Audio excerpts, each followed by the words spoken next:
I'm Samira from the Fluent core team, and in this session, we will cover Fluent naming guideline. When I joined Microsoft 6 years ago, it was like I walked through the front door of the Tower of Babel, waded through meetings, the slides, and guidelines filled with acronyms that no human could understand at first, which is still going on. For example, right now I'm working on the NXT project as a VT member from the XC org reporting to GXP. Good luck guessing what I'm working on.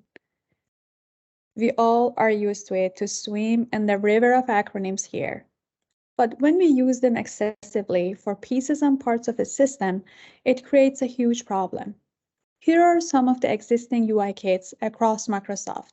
And you can see that there is no way to understand the offering based on its name.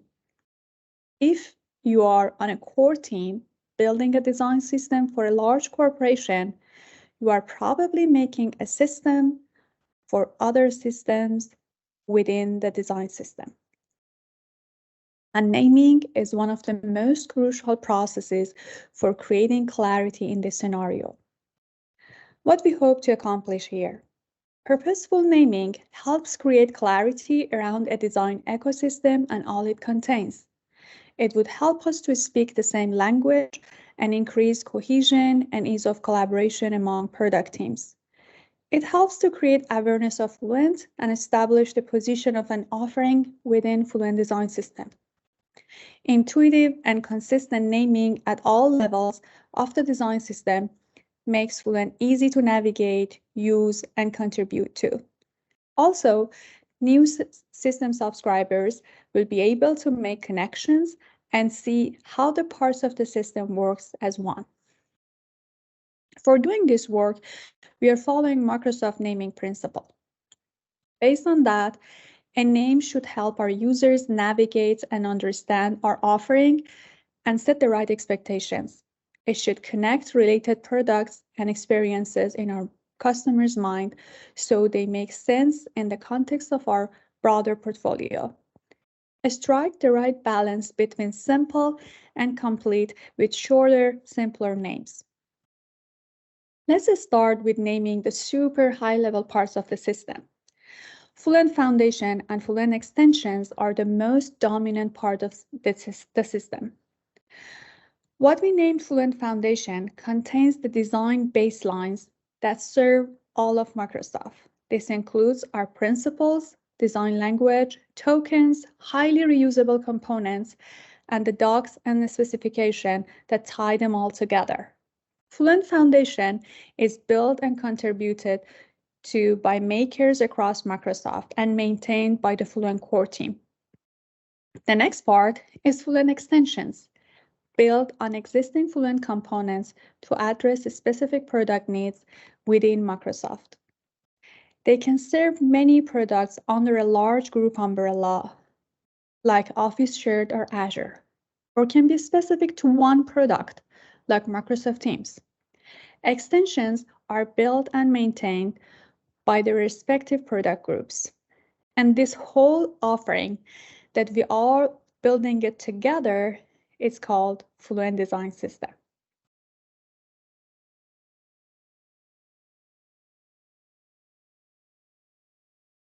Knowing who an asset serves is key to figuring out where in the system it belongs and if in time it should be contributed to Foundation. Here is an example. Product A from Azure builds a loading button based off of Fluent button for a new flow that they need. For now, this lives in Product A's UI kit.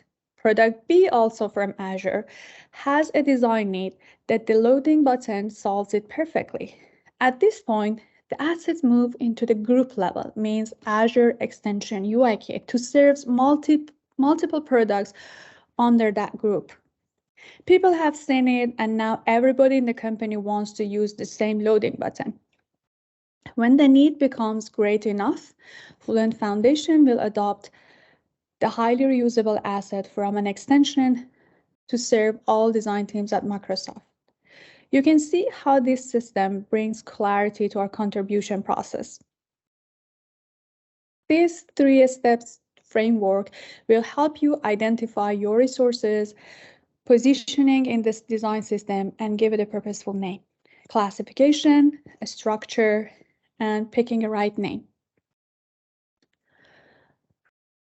Use the decision tree here to determine where your resources falls in the Fluent Design System architecture. The first question to ask here is, does your offering use the Fluent design language and build up an existing Fluent components? If no, you can have a DIY resource name. The name Fluent or phrase design system is not recommended to be used in the name of these resources. If yes, I can explain more here.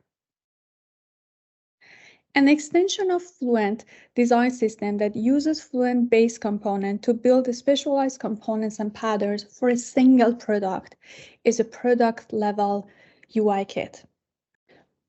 And the structure for that is product name plus Fluent extension, Microsoft Teams Fluent extension, Power BI Fluent extension, Microsoft Loop Fluent extension.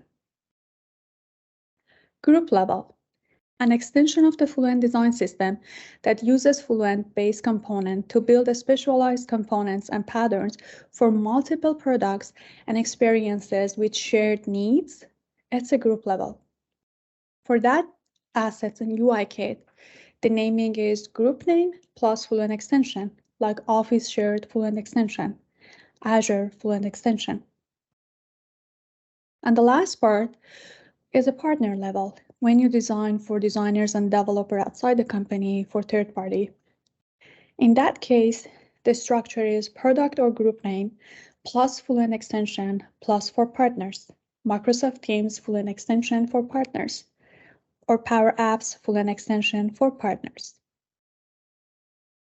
Within the extensions, extension is the general term for all assets built of Fluent. When getting specific, we always refer to design assets as UI kit and code assets as UI libraries. There's another term that we are using here. When you package design assets and code assets together, we call it a toolkit. But toolkits should always contain design assets and code assets together. There are more terms like that you can follow our guideline on the Fluent style sheet to learn more about it. And the last part is picking a right name. Following the proposed structure, you should be able to craft a name for your offering that immediately communicates who it serves and where it sits within the design system. For clarity, avoid acronyms or org names when naming your assets and resources. Org names change frequently through reorgs, and it's not a good idea to use them for the naming and offering or design assets.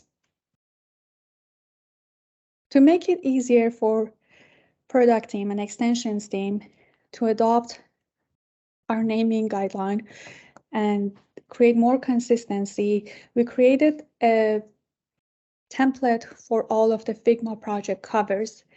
You can use this template to create Figma projects covers for product level extension, group level extension, and also for partners. Unlike any other Fluent project, this Fluent project has been done by an amazing B team. And a big shout out here to Lydia, Angela, Rebecca, and Curtis to contribute to this design guideline.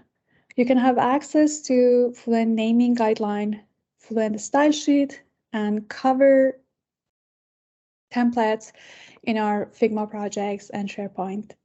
Thank you so much for joining this